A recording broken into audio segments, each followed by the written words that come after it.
Hi, everyone.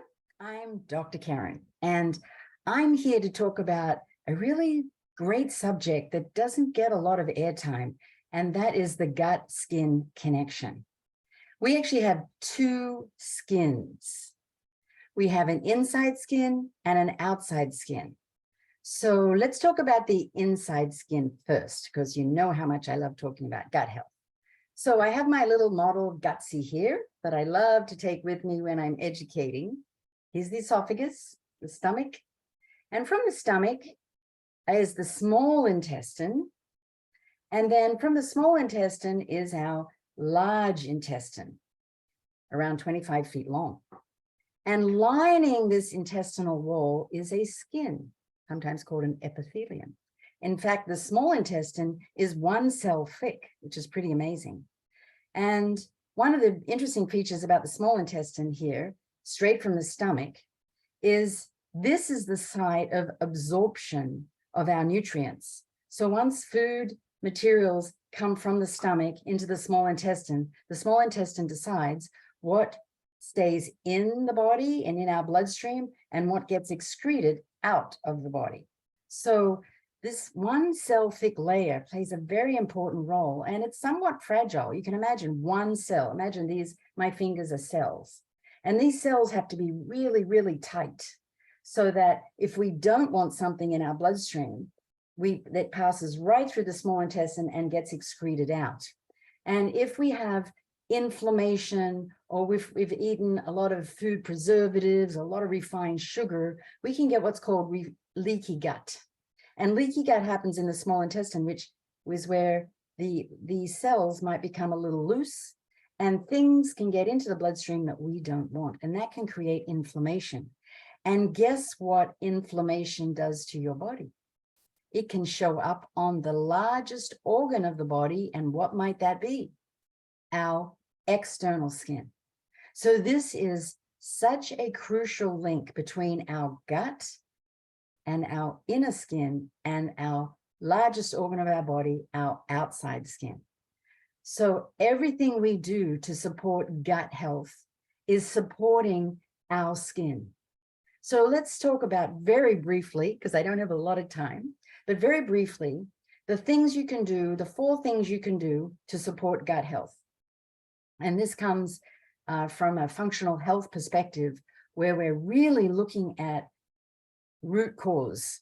So the first thing is remove things that are creating any disruption of this skin layer. And what might be the first thing we might remove? Refined sugar. I have another little demo here for you. I know none of you drink this, but these large liter bottles of soda, look at all the sugar that's in these. Whoa, yes. And sugar, this refined sugar, this is white sugar, it's refined sugar.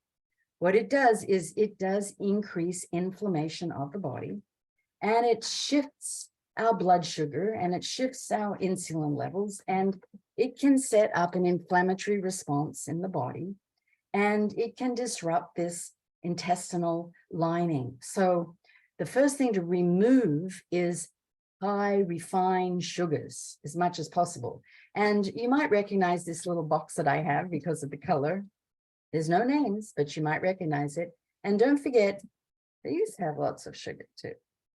So, many of you know that I have a great passion to educate of how to live a low glycemic lifestyle. So a lifestyle where you're choosing whole, healthy food, and you're choosing slow carbohydrates, fresh veggies, fresh fruits, and really eliminating as far as possible the refined sugars. So sugars, genetically modified foods. So these are some of the top things to remove from our diet. Of course, smoking is something we want to remove so that we can really clean up our gut. And then replacing digestive enzymes. Some people have a disrupted stomach, let's just say, of enzymes. And so some of us need extra support with enzymes to break down the food before it gets to the small intestine. So I love the USANA digestive enzymes. I have them in my purse.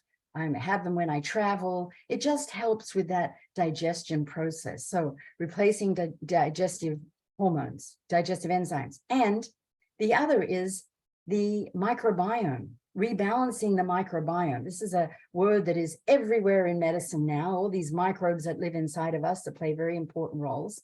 And with stress and eating poorly and sleep deprivation, our microbiome gets way out of balance. So I love a probiotic rich diet.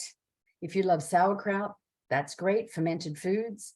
But many of us need that extra support to take a probiotic every day to help with our microbiome. So that's the third way. So it's remove toxins, replace digestive enzymes, restore the microbiome, and repair.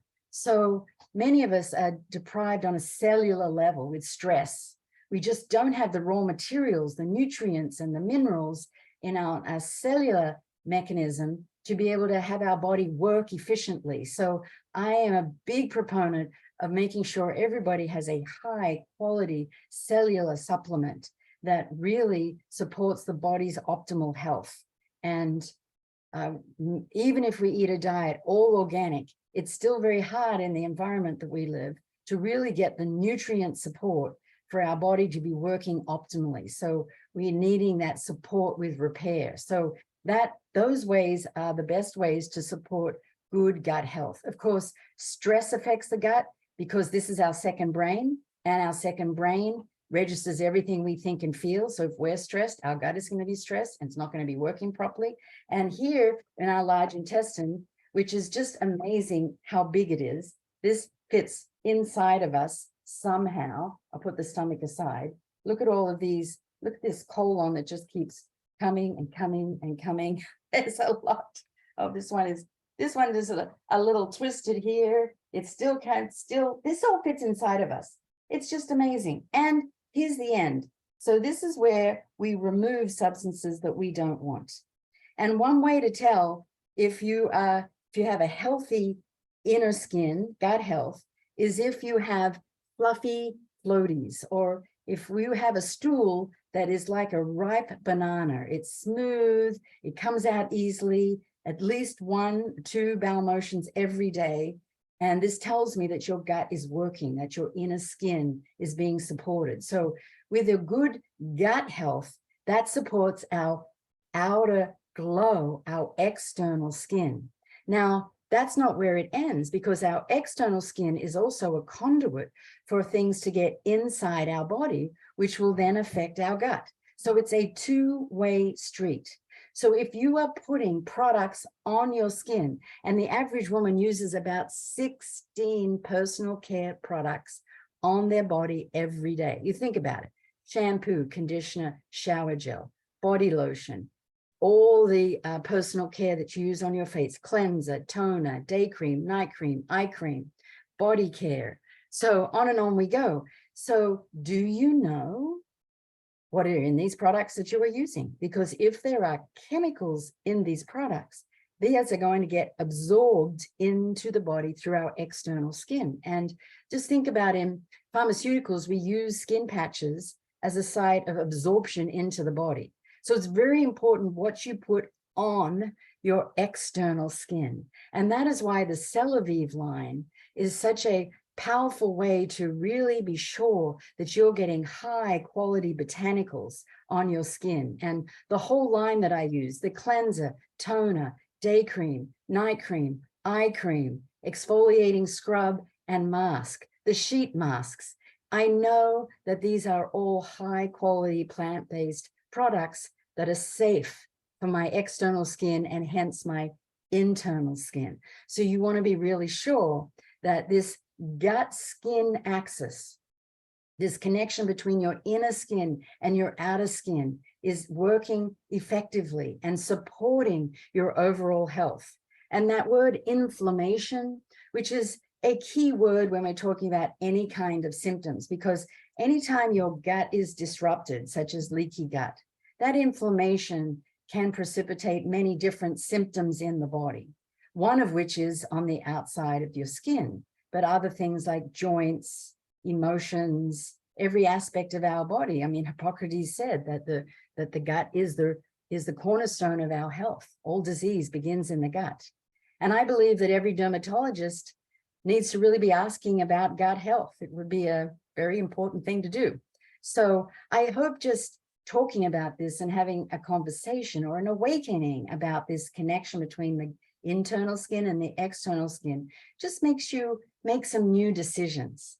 Having good, clean products on the outside of your skin and really being mindful of what you're putting inside your body for that inner skin to be able to be monitored and be taken care of. So just some food for thought, so to speak.